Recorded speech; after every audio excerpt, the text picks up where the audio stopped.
বিসমিল্লাহির রহমানির রহিম। সুপ্রিয় মৎস্যচাষী ভাই ও বন্ধুগণ, আশা করি আল্লাহর রহমতে সকলেই ভালো আছেন। তো সম্মানিত ভিউয়ার্স, নিত্য নতুনবারের মতো আপনাদের মাঝে আরেকটি ভিডিও নিয়ে হাজির হলাম।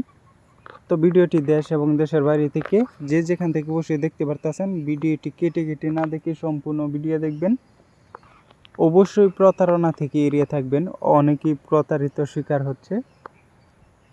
তো আমাদের কাছে পাওয়া যাচ্ছে অ্যাভেলেবেল সকল ক্যাটাগরি লাইনের সকল প্রকার মাছের পোনা, এবং বাংলাদেশের যে কোনো জায়গায় হোম ডেলিভারি দিয়ে থাকি। এখন যে মাছগুলো দেখানো হচ্ছে, এই মাছগুলো হলো অরিজিনাল ভিয়েতনামি শোল মাছের পোনা। এই মাছগুলো আপনারা চাইলে আমাদের কাছ থেকে ক্রয় করে অনায়াসে চাষ করতে পারেন, এবং এই মাছগুলা মাত্র 3 থেকে 4 মাসে কালচার করে এই মাছগুলো অনায়াসে বাজারজাত করতে পারবেন। এবং ভিয়েতনামি শোল মাছের পুকুর প্রস্তুতি প্লাস খাবারের নিয়ম আপনারা চাইলে আমাদের নাম্বারে কল করে সরাসরি জেনে নিতে পারেন। আজকে এই পর্যন্তই। ভিডিওটি ভালো লাগলে লাইক, শেয়ার, সাবস্ক্রাইব করে রাখবেন। পরবর্তী নতুন ভিডিও দেখার জন্য অবশ্যই প্রতারণা থেকে এড়িয়ে থাকবেন। আল্লাহ হাফেজ।